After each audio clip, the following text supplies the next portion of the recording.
Pois é, nosso Gui Soares tricolor. Gui, muito Um obrigado abraço pro pelo Gui aí. superchat, grande abraço.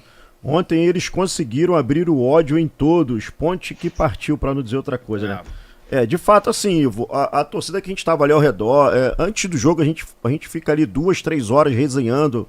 A Nath estava lá com a gente ontem, né, lá no bar, na pizzaria dos Renatos, a melhor pizza também, depois da casa do Aladim, A claro. gente tem que falar da Claro, casa do Aladim depois da depois. casa do Aladim, a pizzaria do Renatos também é muito boa. Então, assim, a gente fica lá resenhando. E a galera vem, o torcedor comum, o torcedor povão vem, pô, e aí Fita, e aí Nath, tal, Ivo, eles vêm falarem de algumas coisas. E ontem, depois do jogo, a gente percebeu isso, a gente tava lá resenhando, né, lá do lado de fora. A galera tava, de fato, muito irada, não vou falar ódio, que é uma coisa pesada, mas tava muito irada com o que viu dentro de campo. Depois, o Fluminense estava bem, né, mas precisava mudar no intervalo depois que tomou o gol, né, um gol lá meio mandrake do Vasco. Mas o Vasco terminou a partida com 1-0. O primeiro tempo precisava mudar. Aí não acontece as coisas que a torcida já tá cansada de assistir, cansada de ver e cansada de pedir. Então, o torcedor tem razão, gente. Não é possível que 10, 15 mil, 20 mil, quando tem 40 mil ou 50 mil, que quando vê aquela plaquinha dos mesmos entrando, os mesmos, né, que erram entrando, a torcida tá louca, cara. Já tá impaciente, Ivo. Vai fazer o quê? Mas tá todo Tá mundo todo mundo impaciente. assim, Todo mundo exatamente. impaciente, né, o Nath? Né, Nath? Depois eu passo pra Esté Não, também pra ela com falar. certeza. A gente teve esse termômetro, né, do lado de fora do Maracanã. Sim. E o torcedor, cara, quer resultado, quer ver o Fluminense desempenhando um bom futebol, quer que alguns jogadores tenham mais minutagem, mais oportunidade. A gente se questiona muito sobre algumas escolhas que já não são de agora, né? Ontem, eu acho que eu falo por todos aqui, o Fluminense precisando correr atrás do resultado, quando a gente tem a entrada do Guga e do Soteldo, gente, de verdade, a vontade que a gente tinha era de levantar e ir embora. É. Muitos Porque fizeram qual isso. era a qual é a perspectiva que a gente tinha que, pô, com a entrada desses jogadores agora vai ser diferente, agora a gente vai conseguir fazer um gol, buscar o resultado. Cara, o Fluminense ele ficou nas cordas. Mas todos se sentiram assim ontem. E com o jogo, particularmente, há muito tempo que eu não presencio uma vergonha desse jeito. Isso é muito preocupante. A gente vê a postura do Fluminense em campo ontem, um abatimento, como se todos ali estivessem extremamente confortáveis com a É. situação. Aquele olé de 2 minutos, gente, é pavoroso. Então, assim, são O, coisas que a gente não pode deixar de pontuar, porque o Fluminense é enorme, é muito gigante para a gente olhar para esse tipo de situação e normalizar. Não dá para normalizar, né? Mas, enfim, vou deixar a Esther falar um pouquinho, porque senão a gente vai ficar aqui desabafando, né?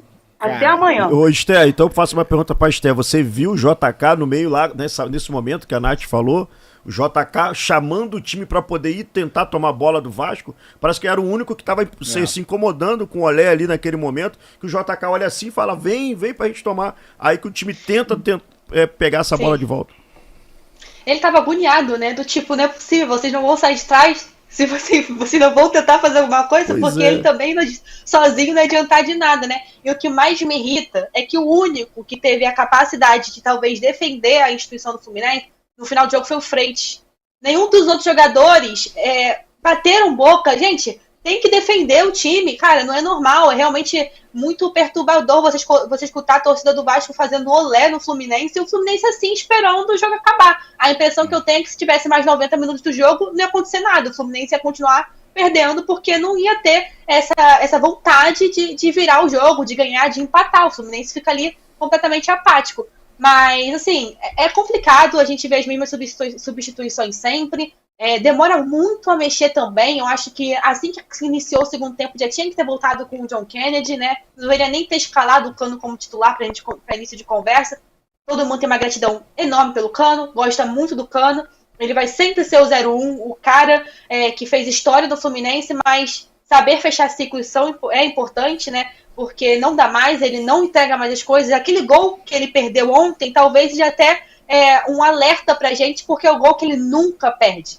E ele perdeu, entendeu? Então, assim, tem que dar oportunidade pro John Kennedy, até pra ganhar rodagem atacante, precisa de minutagem pra ganhar confiança, pra fazer gol e começar a engrenar.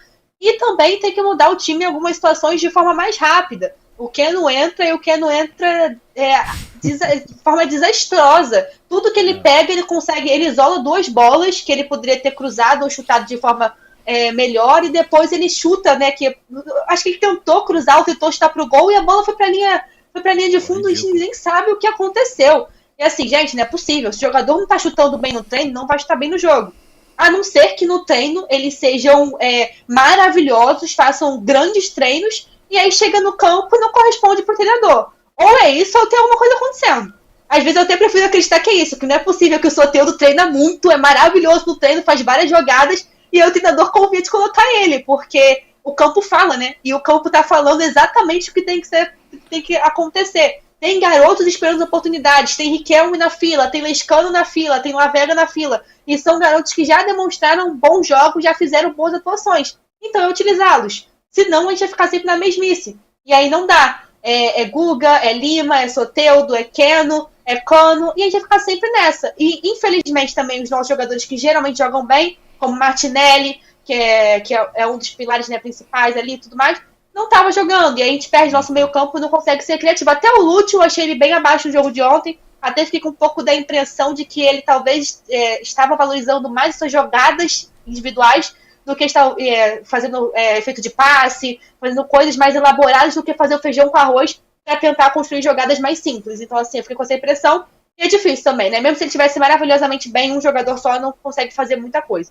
Então é muito complicado, algo tem que ser mudado, e mudado logo, porque tá acabando a temporada e não tem tempo de trabalho. Isso é ruim, a gente sabe, mas é assim que funciona o futebol brasileiro, né? Olá, galera. Quem fala aqui é o Cícero Melo, repórter da ESPN e dos canais Disney. Estou passando aqui para fazer um convite. Assistam aí o podcast Resenha. Eu participei, adorei o papo, adorei a conversa, e você vai curtir aí 2, 3 vezes por semana o Resenha. Tamo juntos, galera. Grande abraço.